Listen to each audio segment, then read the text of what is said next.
Third sem exam പറഞ്ഞ എക്സാമിന്റെ അടുക്ക് നമ്മുടെ തേജസിന് ചെറിയൊരു ആക്സിഡന്റ് പറ്റി. വണ്ടി കയറ്റാൻ എന്നിട്ടും തേജസിന് വേണ്ടി നമ്മൾ ഗ്രൗണ്ടിന്റെ ഇവിടെ നിന്ന് കയറ്റി.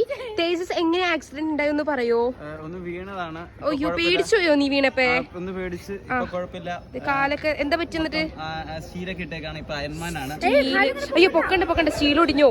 അപ്പൊ ഇത് സ്റ്റീലാണ്. ഇവിടെ എന്താ 2 കുത്ത്? സ്ക്രൂ ചെയ്തേക്കാണ്. ഇവിടെ 2 സ്ക്രൂ ഉണ്ട്, പിന്നെ ഇതിന്റെ ഉള്ളിൽ സ്റ്റീൽ ഉണ്ട്, പിന്നെ ഇവിടെ എന്താ ഇവിടെ എന്തത് തേജസിനെ കാണാൻ വേണ്ടി ഇവിടെ എല്ലാരും വന്നിക്കാണ്.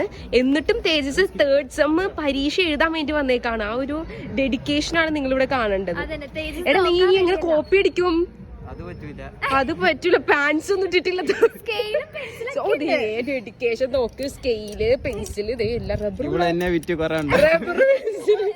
ഇവിടെ പിള്ളേര് കൂടിക്കൊണ്ടിരിക്കുകയാണ്. ഇവിടെ തേജസിനെ കാണാൻ വേണ്ടി എല്ലാവരും ഇവിടെ കൂടണേ ഞങ്ങൾ കാണണം. അപ്പൊ എല്ലാവരും ശരിക്കും ഒറിജിനാലിറ്റി. നീ നേരക്ക് നടന്നേ.